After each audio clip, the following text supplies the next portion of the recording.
할렐루야.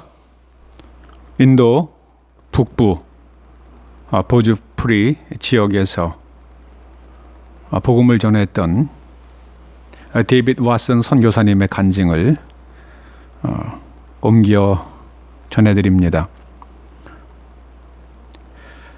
하나님, 더는 교회를 개척할 수 없습니다.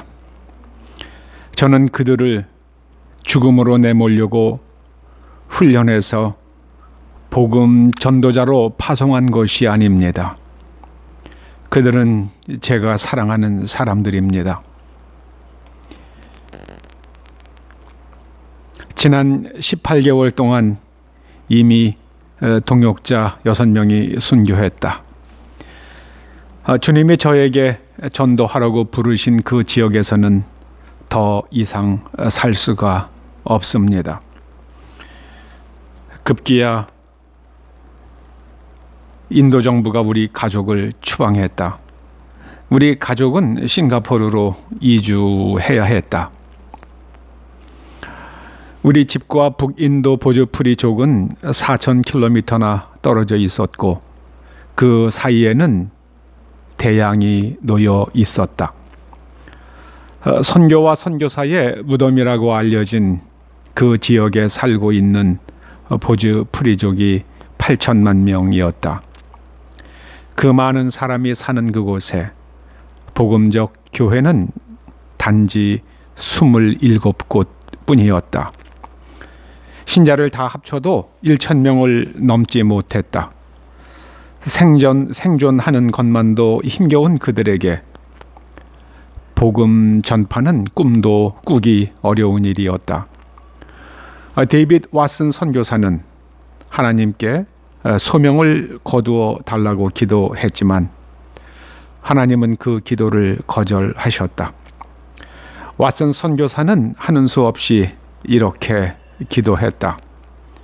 좋습니다. 그러면 교회를 개척할 방법이라도 가르쳐 주십시오. 이 종족에게 어떻게 전도하기 원하시는지 말씀 가운데 보여주십시오. 보여주시면 그렇게 하겠습니다. 수년이 지난 후 데이빗 왓슨 선교 사역팀은 1년에 1,000개가 넘는 교회를 개척했다. 퍼스펙티브라는 책에 실린 왓슨 선교사의 간증문에 구체적인 전도 방법은 소개되지 않았다. 그러나 두 가지는 분명했다. 기도와 말씀대로 행하는 것이었다. 그들은 하루에 개인적으로 3시간씩 기도했고 또 사역자들이 모여서 3시간 기도했다. 매일 6시간을 기도에 헌신했다. 그들 가운데 많은 사람들은 직업을 가지고 있었다. 그들은 기도하기 위해 새벽 4시에 일어났다. 성경을 읽고 말씀대로 행했다. 하나님께서 하라 하신 일은 반드시 실천했고 하지 말라 하신 일은 절대로 하지 않았다. 복음을 받아들인 다음 날부터 복음을 증거했다. 18개월 동안 6명의 복음 전도자를 살해할 만큼 복음에 적대적이었던 보주프리 지역에서 4년 동안에 100만 명이 세례를 받았다. 한국 교회의 부흥을 위해 그리고 세계의 복음화를 위해 기도에 헌신할 용의가 있으신 분은 삶의 자리에서 기도에 헌신하십시다. 그리고 말씀대로 삽시다. 여러분에게 신앙은 무엇입니까? 안락한 삶을 보장받기 위한 또 하나의 보험입니까? 아니면 사후 천국에 가기 위한 보험입니까? 여러분을 위한 복음입니까?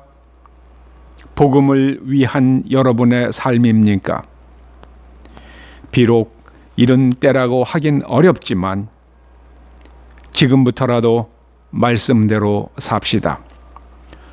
성경을 읽으면서 하나님의 명령이 나오면 따로 기록하고 그 말씀들을 실천에 옮깁시다. 마음은 원이로 돼 육신이 연약해서 이제 이런 변명은 졸업하십시다. 사랑하는 초대 성도 여러분, 우리는 이미 3주간이나 하나님께 교회를 드리지 못했습니다. 저는 그 일을 돌아보면서 우리가 하나님께 드렸던 기도가 하나님께서 받으시기에 합당하지 않아서 한국 교회 전체의 기도를 받지 아니하시는 건 아닌지 그런 생각을 뿌리칠 수가 없었습니다. 우리는 간절한 마음으로 하나님 앞에 나아왔던 것이 아니라 내가 교회에서 예배를 드린다고, 누군가를 위해서 예배를 드린다고 생각하며 교회에 왔던 것은 아닌지 한국 교회는 깊이 되돌아보아야 할 때인 것 같습니다. 앞으로 우한에서 시작된 코로나 바이러스 감염증은 얼마나 더 이 무서운 기세를 떨칠지 알지 못합니다. 어떤 이들은 날이 따뜻해지면 좋아질 것이라 말하고, 또 어떤 이들은 동남아시아와 아프리카에서 점점 환자가 늘어가는 것을 볼 때에 여름이 와도 그 기세가 꺾이지 않을 것이라고 우려하기도 합니다.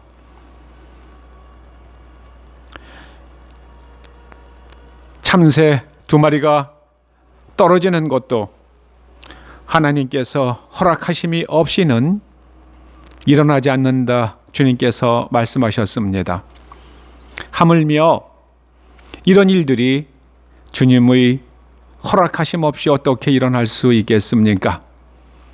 이 일을 통해서 하나님께서 무슨 일인가 우리에게 분명히 말씀하시며 혹은 경고하시며 혹은 우리들에게 새롭게 시작할 수 있는 기회가 되게 하십니다.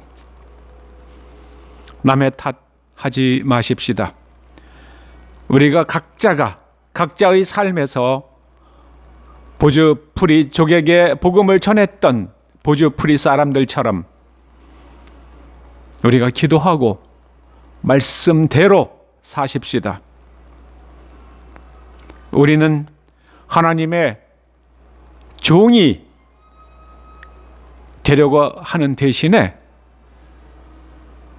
우리는 하나님 앞에서 예배를 드리는 권세자같이 행동했던 것이 아닌가 반성하며 낮고 낮은 모습으로 하나님 앞에서 기도하고 또 하나님 앞에서 예배함으로, 두렵고 떨리는 마음으로 예배함으로 하나의 말씀을 배울지라도 그 말씀대로 실천함으로 우리의 삶을 보고 사람들이 주께로 나오는 역사가 일어날 수 있도록 우리 모두가 기도하고 말씀대로 살며 복음의 증거자의 삶을 살다가 주님 언제 이 땅에 다시 오실지라도 능히 주님과 함께 거하는 사람들 될 수 있기를 주님의 이름으로 축원합니다. 아버지 하나님, 데이빗 왓슨 선교사님의 간증, 2번째 간증을 전하면서 우리도 그들처럼 기도할 수 있고 우리도 그들처럼 말씀대로 살 수 있기 때문에 이 간증을 보게 하신 줄로 믿고 이 종이 회개하며 그 말씀을 초대 성도님들께 전했습니다. 성령께서 이 말씀을 듣는 초대 성도들의 마음에 감동을 주시고 그들의 영혼을 하나님의 사람들로 다시 세워주시고 그들의 심령에 주의 권능이 불붙듯 일어나게 하여 주시옵소서. 주님을 찬양합니다. 주님 다시 오실 날이 멀지 않은 이때에 깨어서 기도하고 깨어서 기도하는 기름을 준비한 5 처녀같이 지혜롭게 오늘을 사는 초대 성도들 다 되게 하여 주시옵소서. 예수님의 이름으로 기도드립니다. 아멘.